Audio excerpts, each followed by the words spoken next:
What is up, guys? It's your boy Aniki here, doing chapter 252 My Hero Academia's Deconstruction today. Notice we got the Bakugo hoodie. No Shave November is over, so we're cleaning out the beard. Let's get it popping. So, instantly, we jump right into it. Bakugo gets out of the hug. Obviously, we all knew that he was going to say something snarky going into it, but we made sure to get that finishing shot of the serious moment so that we could take it seriously before Bakugo'd his way through this scenario.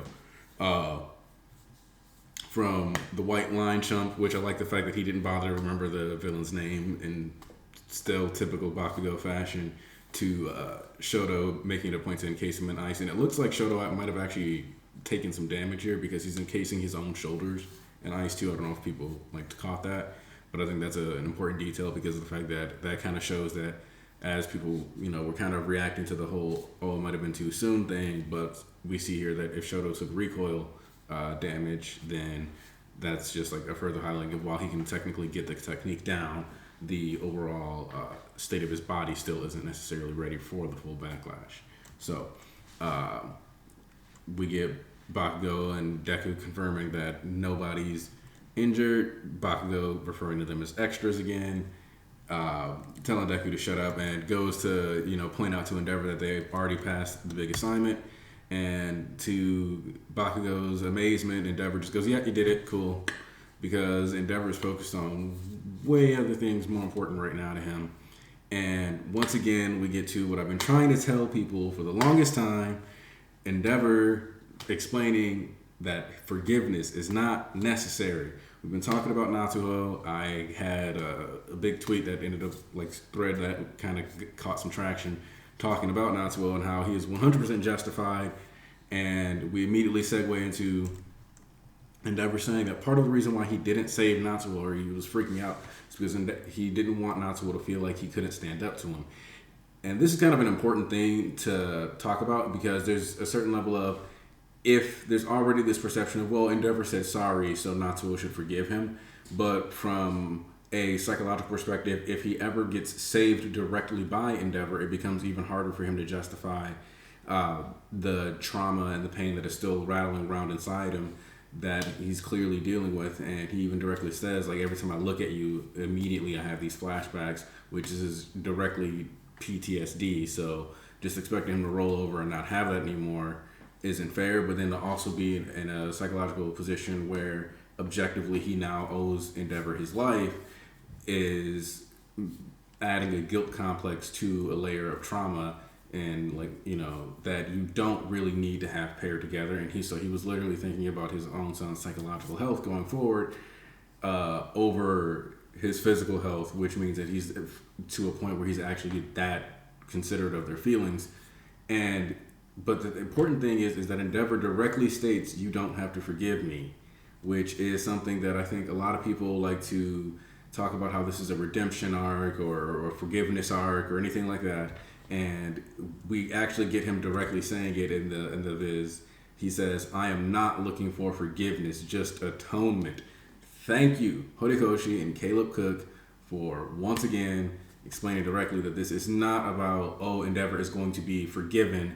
It's going to be about how Endeavor has made moves and strides to atone for what he's done while understanding that he is not owed that forgiveness. This really should kind of make a lot of the drama that happens online about Endeavor kind of die with this official translation too, because the reality is he's directly stating this isn't about forgiveness. It's not about that. So anybody telling you this is a redemption, forgiveness story, you're wrong. Just needs to let that hang in the air. So Natsuo, though, even says, "Why should I have to be the one to come around?" And one of the things that it's important to realize is that when you grow up in a position where somebody has always been terrible to you, especially in a familial way, the way our society is structured is like you are obligated to a certain degree to interact with and acknowledge your family, or you get to go on social media or like just randomly in conversation have people kind of down on people who, oh, it's like, man, yeah, like you don't talk to your mom, you don't talk to your dad. Wow, like people like that, they don't appreciate what their parents did for them. They're just like scum of the earth.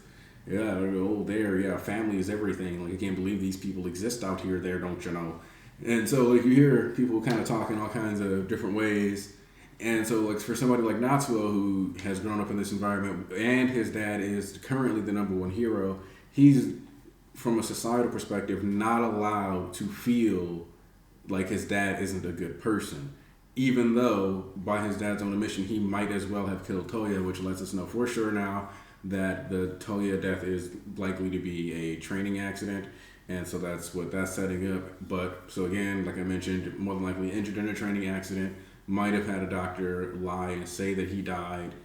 The only doctor I can think of off the top of my head that would do that would be like Ujiko, especially because we know he's got the connections, quirk related stuff, blah blah blah.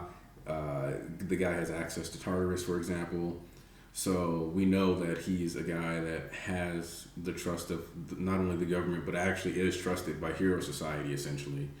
So the idea that he might have potentially, secured the Dabi thing makes even more sense, even if they just like send him to an orphanage to be nice.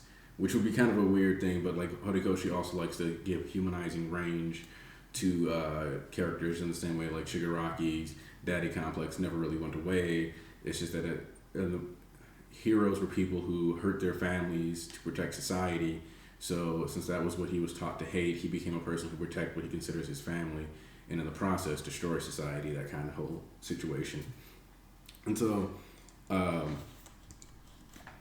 think at this point we have to understand that Natsuo is caught within the crossroads within the context of this of trying to let it go because of the fact that it's not good for him. It's not like he's happy to be miserable, and I think that's something that a lot of people are missing. Like nobody wants to feel like this, and that's why he's like you've got away with words. He acknowledges like everything you're doing is correct.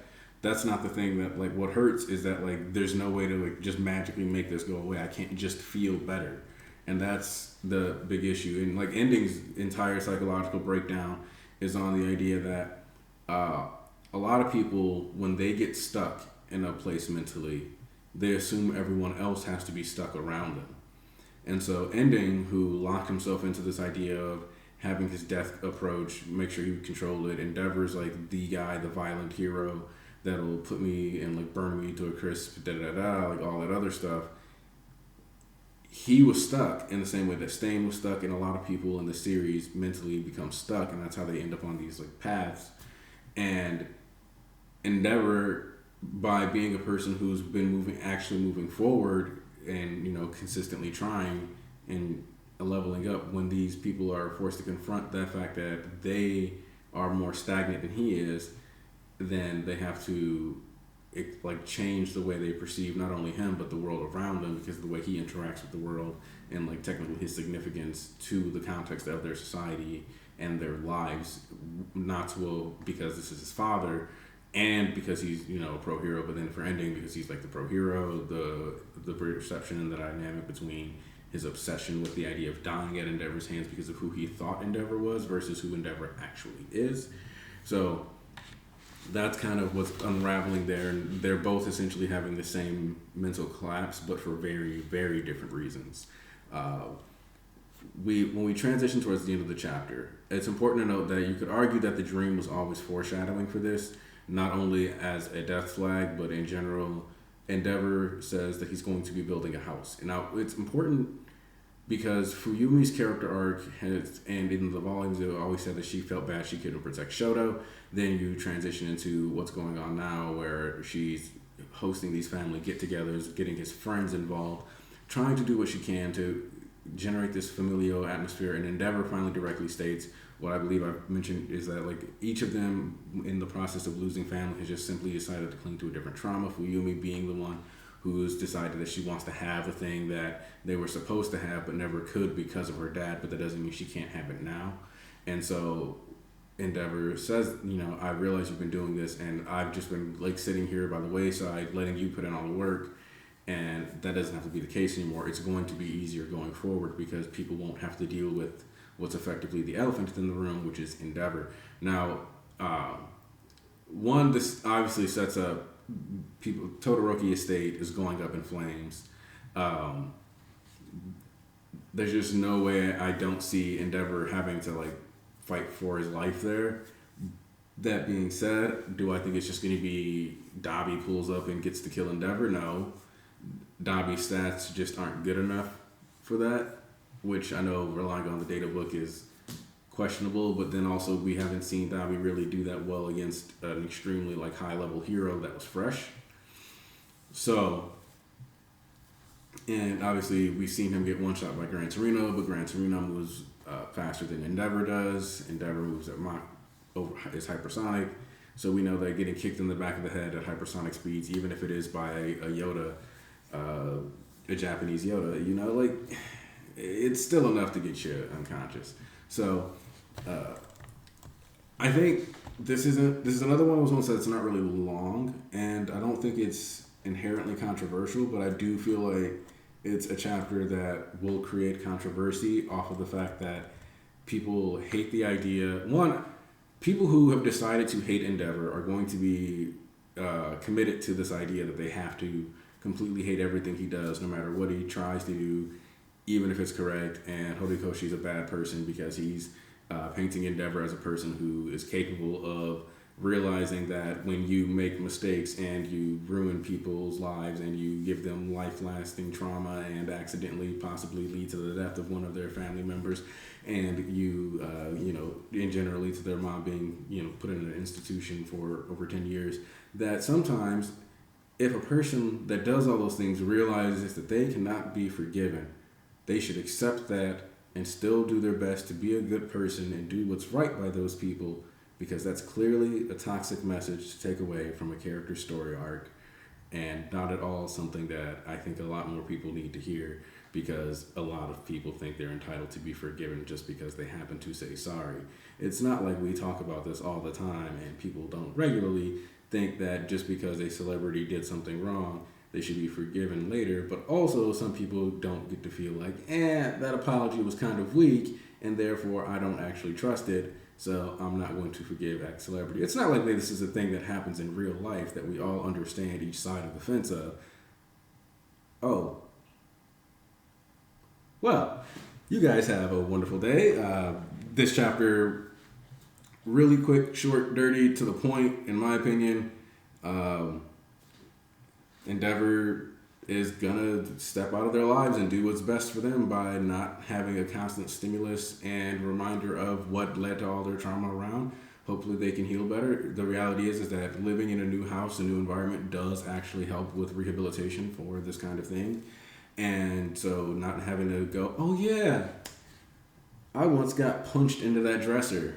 Or this is the room that I watched Shoto get punched in the stomach 30 times in. There's a certain level of, let's get away from all these reminders of the toxic past. And that's the real overarching thing, is that everything attached to that awful past needs to be left behind. And if that means Endeavor needs to leave himself behind in their lives, that's something he's willing to do. And this isn't a shock, because during the Pro Hero arc, when he fights Hood Chain, he does say, you are me from a past or a future where I became more obsessed with quirks and power, etc. You need to burn away. He's acknowledged that a person like him can be, and with what he was, should be gotten rid of. And he's accepting the fact that if that image can't leave people's minds, then the best thing he can do is leave their lives. You guys have a wonderful day. Hope you enjoy the content. Anaki